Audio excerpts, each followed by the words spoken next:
एक बड़ी सुंदर कथा आती है भक्त नामदेव जी की। कहते हैं नामदेव जी को 5 वर्ष की अवस्था में ही भगवान से प्रीति हो गई थी।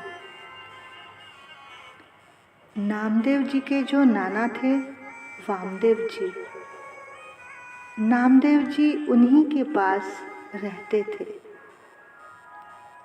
जिस तरह से इनके नाना ठाकुर की सेवा करते थे, ये सारा दिन उनको सेवा करते हुए देखा करते थे और अपने गुड्डे गुड़िया को ही ठाकुर जी समझकर उनकी उसी तरह से सेवा करते। उन्हीं गुड्डे गुड़ियों को वो उसी तरह वस्त्र पहनाते, भोग लगाते, घंटा बजाते तथा नेत्र बंद करके ध्यान लगाते। और जब ये नेत्र बंद करके भगवान के रूप का दर्शन करते तो 5 वर्ष की उम्र में ही इनके नेत्रों से आंसू आने लगते। नामदेव जी बार बार अपने नाना जी से कहते कि अब आप वृद्ध हो गए हैं, प्रभु की सेवा अब आप मुझे दे दीजिए, सेवा मुझे बहुत अच्छी लगती है।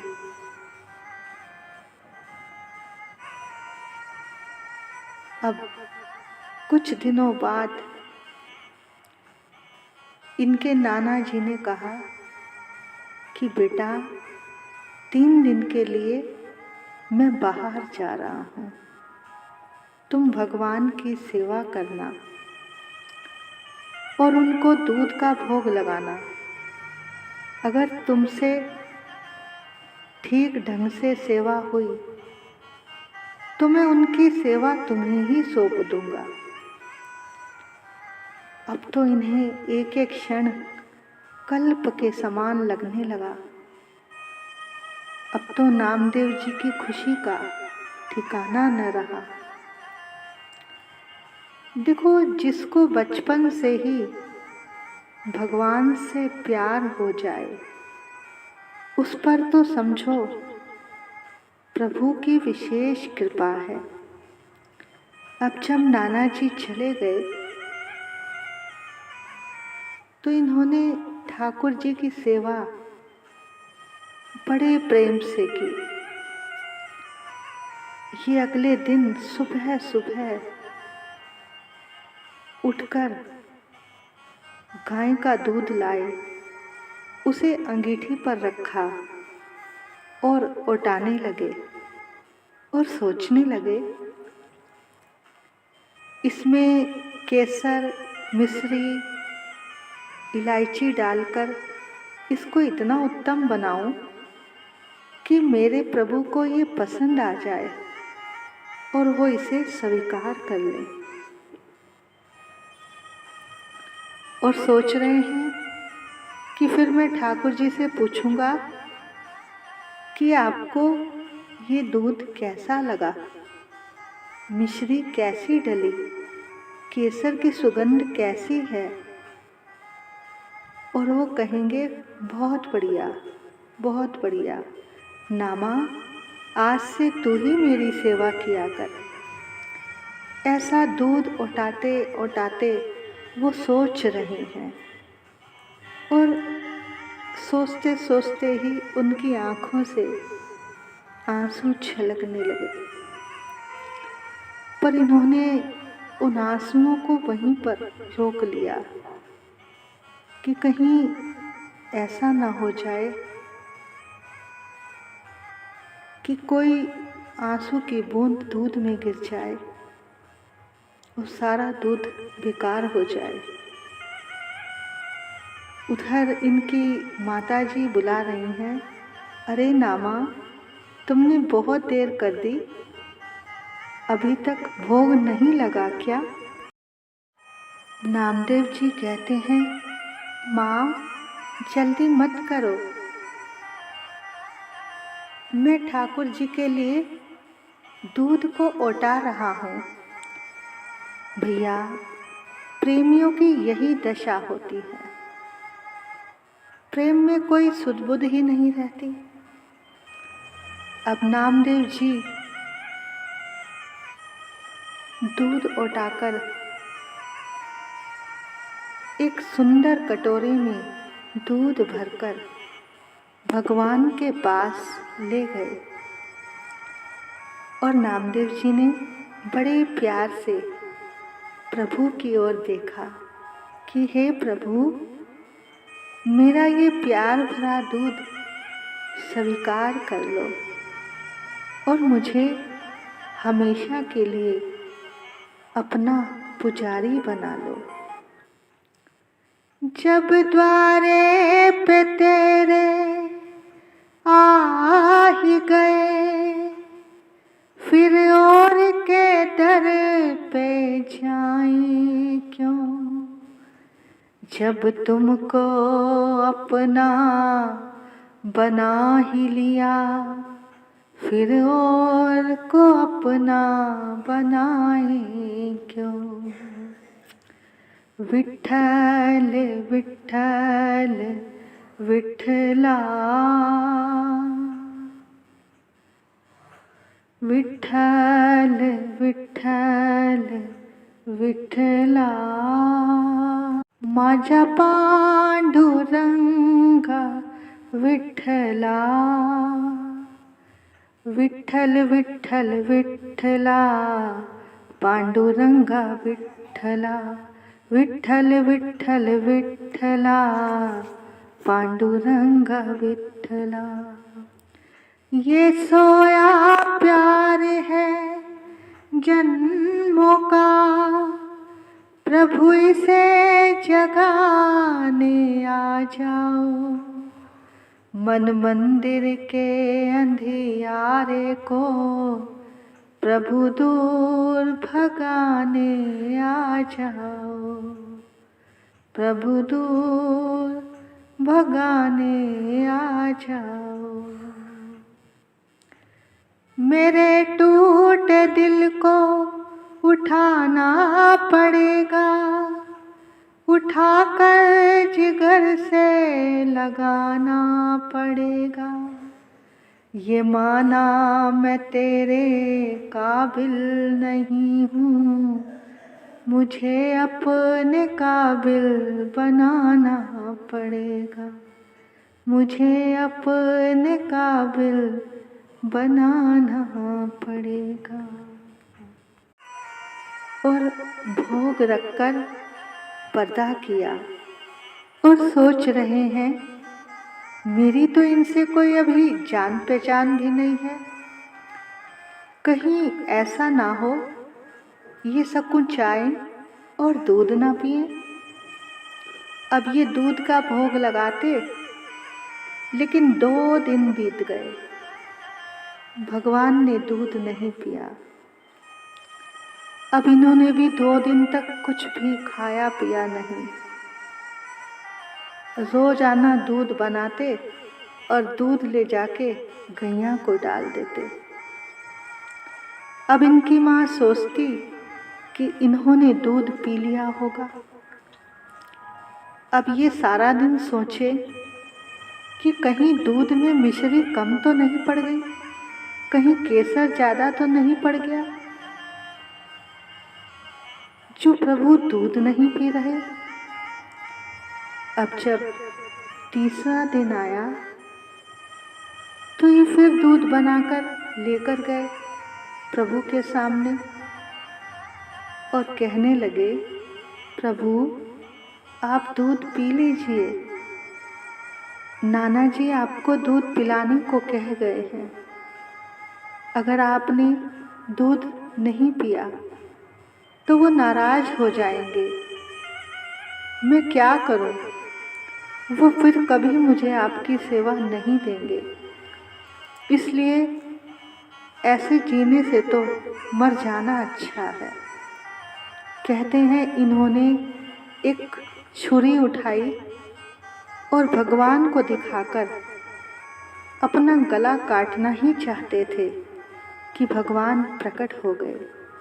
बोलिए श्री वृंदावन बिहारी लाल की जय, भक्तवत्सल भगवान की जय।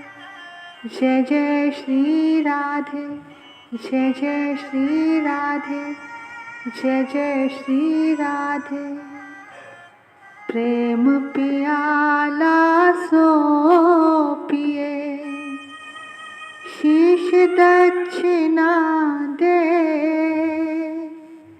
लोभी शीश ना दे सके, नाम प्रेम काले। भगवान का प्रेम वही पा सकता है जो भगवान को अपना सब कुछ अर्पण कर देता है और कोई शिकायत नहीं करता। संसार से प्रेम करने वाला ऐसा नहीं कर सकता। हजारों ऐब हैं मुझ में, नहीं कोई हुनर बेशक, मेरी खामी को तू खूबी में तब्दील कर देना। मेरी हस्ती है एक खारे समुंदर सी, मेरे शाम तू अपनी रहमतों से इसको मीठी झील कर देना। तो जो ऐसा भाव रखता है उसे भगवान प्यार करते हैं। तो अब जब नामदेव जी ने छुरी उठाई तो भगवान प्रकट हो गए और उनके हाथ से छुरी पकड़ ली। अरे नामा, ऐसा मत करो, मैं अभी दूध पी लेता हूँ। ये कहकर भगवान दूध पीने लगे। जब इन्होंने देखा भगवान सारा दूध पी रहे हैं तो नामदेव जी कहने लगे, सारा मत पी जाना, थोड़ा मेरे लिए भी प्रसाद रहने देना, क्योंकि नाना जी के भोग लगाने के बाद ही मैं उस प्रसाद रूपी दूध को पीता हूँ। तब भगवान ने अपने कर कमलों से नामा को दूध पिलाया। नामदेव जी की भूख प्यास सब दूर हो गई, शरीर भी दिव्य हो गया। तब प्रभु से दो मधुर मधुर बातें हुई। नामा ने कहा, प्रभु क्या आप छुरी दिखाने से रिश्ते हो? इस पर एक दृष्टांत आता है। एक ब्राह्मण था, वो धन की कामना से ठाकुर जी की पूजा किया करता था, परंतु सेवा करते करते उसका धीरे धीरे जो रहा सहा भी धन था वो भी नष्ट हो गया। अब वो एक दिन कहीं जा रहा था तो रास्ते में एक साधु मिला। उस ब्राह्मण ने उसे अपनी सारी परिस्थिति बतलाई। तब उस संत ने कहा, आप भूल गए हैं, श्री मुरली मनोहर तो मुक्ति देते हैं, धन देने वाली तो श्री दुर्गा माता है, आप उनकी सेवा कीजिए। अब ब्राह्मण को बात जच गई। उसने मुरली मनोहर को उठाया और एक आले में रख दिया और देवी को सिंहासन पर बिठा दिया और पूजा करने लगा।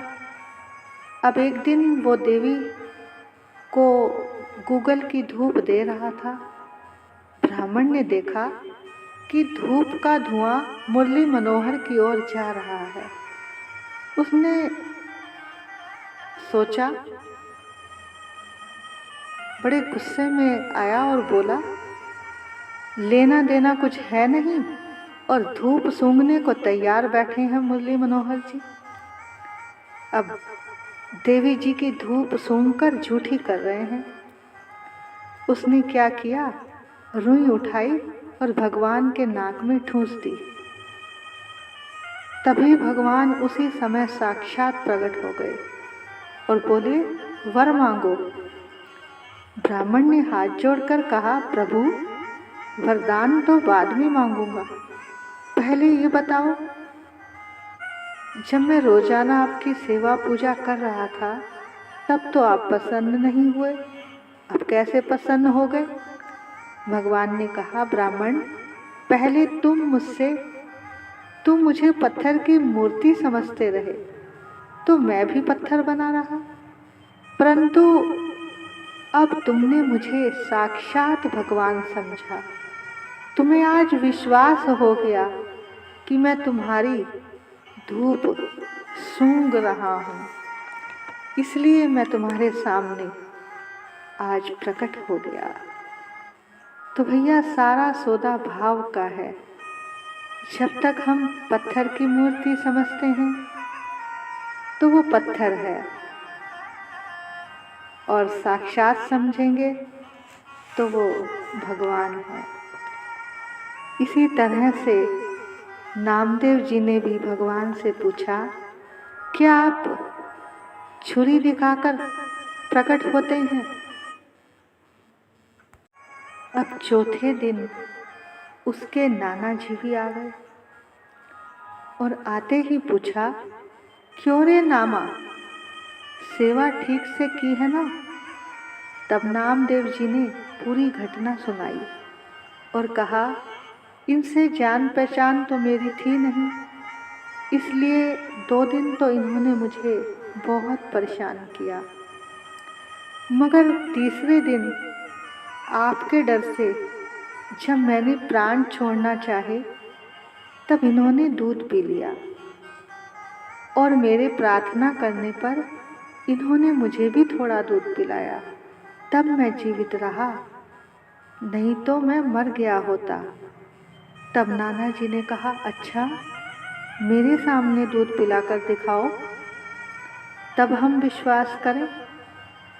तब नामदेव जी ने उसी तरह दूध बनाया और कटोरे में भगवान के सामने रखा। तब ये अड़ गए और उसी प्रकार छुरी निकालकर गला काटने को तैयार हो गए कि कल पीकर आज मुझे नाना जी के सामने झूठा साबित करना चाहते हो, आपको दूध पीना ही पड़ेगा।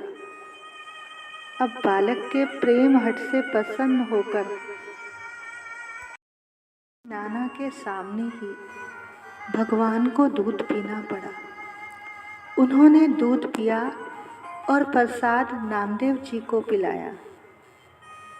नाना जी की आंखों से ये सब देखकर आंसू आ गए कि मैंने तो पूरा जीवन सेवा की पर कभी दर्शन नहीं हुए, आज एक बालक के प्रेम हट से दर्शन हुए। इस प्रसंग के द्वारा भगवान ने ये दिखा दिया कि मैं भक्त के वश में होकर कुछ भी करने के लिए तैयार हो जाता हूँ। जो नामदेव जी थे वो चराचर में प्रभु का दर्शन करते थे। एक बार ये रोटी सेक रहे थे कि तभी एक कुत्ता आया और तवे से रोटी लेकर भाग गया। तब ये घी की कटोरी लेकर उस कुत्ते के पीछे पीछे भागे कि प्रभु रुक जाओ, सूखी रोटी क्यों खाते हो, लो घी भी चुपड़ लो। तब भगवान ने इनसे पूछा कि नामा एक बात बताओ, तुमने मुझे कुत्ते की योनि में कैसे पहचाना?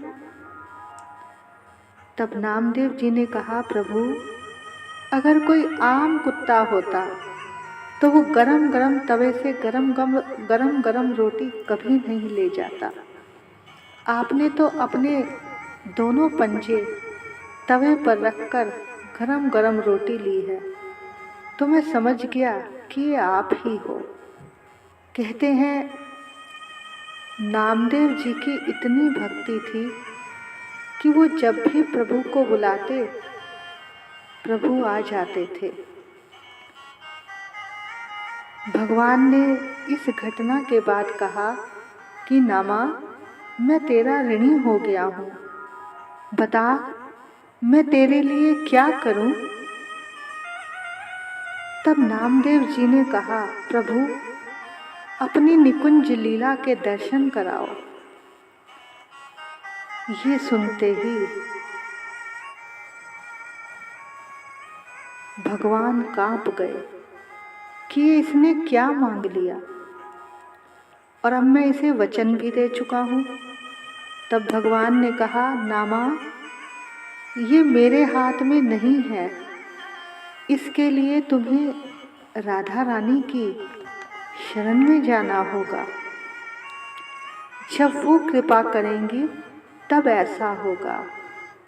तब ये राधा रानी की शरण में गए और राधा रानी को पुकारने लगे, राधे किशोरी दया करो, श्यामा लाडली दया करो, दया करो, कृपा करो, राधे किशोरी दया करो। मौसम दीन ना कोई जग में, मौसम दीन ना कोई जग में, तनिक दया की दृष्टि धरो, राधे तनिक दया की दृष्टि धरो, राधे किशोरी दया करो। सदा दयालु दीन पे राधे, सदा दयालु दीन पे राधे, यही आस लिए द्वार खड़ो, प्यारी यही आस लिए द्वार खड़ो, राधे किशोरी दया करो।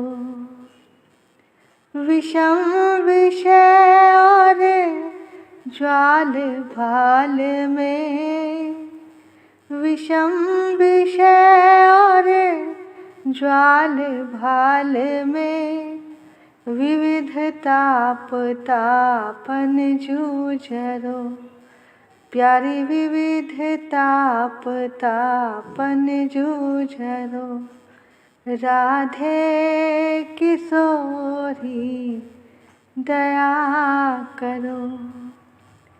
कब हो तो बरसाओगी करुणा, कब हो तो बरसाओगी करुणा, यही विश्वास लिए मैं पढ़ो, प्यारी यही विश्वास लिए मैं पढ़ो, राधे किशोरी दया करो, श्यामा लाडली दया करो, दया करो, कृपा करो, राधे किशोरी दया करो, दया करो। अब जब नामदेव जी राधा रानी को पुकार कर सोए, तब भगवान ने लीला की। सपने में क्या देखा? राधा रानी शंकर जी की आराधना कर रही है।